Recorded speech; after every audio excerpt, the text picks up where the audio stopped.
सिर्फ कहना यह है कि अपने दिल को बड़ा करें, तो दिल बड़ा करें और दिल के अंदर उस ओंकार को बसाएं, उस आत्मा तत्व को बताएं, उस ईसा मसीह को, उस गणेश को बसाएं, जिनके कारण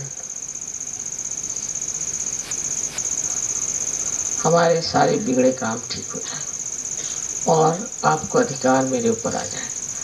उन लोगों के बगैर मैं आपको अधिकार नहीं दे सकती कोई सा। कुंडलिनी के जागरण में भी जब तक मूलाधार से परमिशन नहीं आती है, जब तक मूलाधार में बैठे गणेश जी हाँ नहीं करते हैं, मैं क्या कोई भी कुंडलिनी को नहीं जगा सकता। उनके अधिकार अपने हैं। अगर कोई सोचता कि माँ के बहुत नज़दीक है तो वो ये समझ ले कि अगर वो नज़दीक है भी और अगर वास्तविक में नज़दीक है तो वो श्री गणेश की ही इजाज़त से हो रहा है, ईसा मसीह की इजाज़त से हो रहा है। उनकी इजाज़त के बगैर मैं किसी को नहीं मान सकती। ये एक बंधन है हमारे ऊपर में और इसलिए मैं बार बार कहती हूँ कि संभल के रहें। इनके बंधन को मानना ही पड़ेगा और इनके जो कुछ भी आपके बारे में मत है, जो भी वो आपके बारे में सोचते हैं, उसके और मुझे ज़रूर देखना पड़ता है। मैं कितना भी माफ़ कर दूँ, मैं माँ की दृष्टि से कुछ भी कह दूँ, लेकिन इनके आगे मैं हारी हुई हूँ। और ये जान लेना चाहिए कि ये लोग स्वयं आपकी मदद करने वाले हैं, आपको स्वच्छ करने वाले हैं, के लिए सब कुछ करने वाले हैं। पर एक इनको उम्मीद है, जो मुझे किसी चीज़ की उम्मीद है। मैं निर्वाज, मेरे अंदर कोई चीज़ मैं आपसे नहीं चाहती, आप जैसे भी हो ठीक है, लेकिन इनको ये उम्मीद है कि अगर आपने मेरे प्रति कोई सी गलत बात कही या की या सहयोग में किसी भी तरह का आपने ओछापन किया या किसी तरह से ठगी की, कुछ किया, तो ये लोग आपके पीछे पड़ जाएंगे। इसीलिए मैं बार बार आपसे कह रही हूँ कि आज के दिन इस शुभ अवसर पे हमें जानना चाहिए कि हमारे साथ कितनी बड़ी शक्तियाँ खड़ी हुई और क्यों ना हम उस शक्ति को पूरे स्वीकार करके शहंशाह जैसे, क्यों हम छोटे से बन के रहें। जब हमारे पास इतना बड़ा सिंहासन है तो हम सिंहासन में बैठे शान से और उसी शान के साथ रहे जैसे कि एक को रहना चाहिए। अब आप सहयोगी हो गए, योगी जन हैं, बहुत बड़ी चीज़ है। कौन योगी हुए थे इतने, और इतने योगी इस गणपतिपुरे में आए हैं जहाँ पर कि महागणेश बैठे हुए, इनको महागणेश कहा जाता है। और इस महागणेश के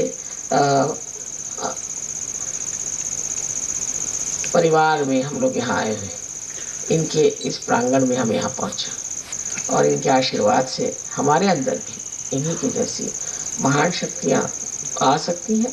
और सबसे पहले शक्ति को भी सहन करने के लिए उनकी पवित्रता और उनकी भक्ति होनी चाहिए। जिस तरह उनकी भक्ति है जिसमें कोई भी तरह का स्वार्थ नहीं, सिर्फ भक्ति मात्र, ऐसा अगर हम लोग अपना कर लें तो बाकी काम वो संभाल लेते, फिर वो आपके चाकर आपको संभालें। पर अगर आप उल्टे तरफ से चलें तो आपको वो हानि भी कर सकते हैं। ऐसी एक सूझबूझ की बात मैं आपको समझा रही हूँ, क्योंकि एक माँ को ये लगता है कि भाई इनकी ये बड़े प्यारे मेरे बेटे हैं और इनसे आप लोगों का लाभ ही होना चाहिए, और फिर ये भी लगता है कि कहीं ये तुम लोग कान न पकड़ लें। इसलिए आपसे ये भी समझा रही हूँ कि जब इतना सुंदर हम लोगों ने समागम बिठाया है, सब हम लोग इतने सुंदर एक फैमिली के लोग आ गए हैं, सब एक साथ हो गए हैं, तब ये जो आपके बड़े भाई लोग हैं इनका आपको थोड़ा सा मानना पड़ेगा कि यह है बैठे हुए वहाँ, और इनको भी समझना चाहिए। और इनकी पूजा करने से ज़रा इनको आप खुश कर लें तो बड़ा अच्छा रहेगा, लेकिन जल्दी खुश नहीं होते, होता है ये जब तक अंदर की स्वच्छता नहीं होगी खुश नहीं होगी। इसलिए अंदर की स्वच्छता हृदय की करके और आज प्रण करके कि इससे आगे हम कोई सी भी क्षुद्रता को, किसी भी ओछेपन को, छोटी बात को हम बिल्कुल त्याग दें और इनकी महानता और शुद्धता की ओर हम नज़र करके इनको अपने आदर्श मान के उस ओर अपनी ज़िंदगी बनाएंगे। बस यही एक करने से सब हम लोगों का लाभ ही लाभ है। आपको अनंत आशीर्वाद है हमारे, और आप लोग सब आए यहाँ पर इतने प्यार से।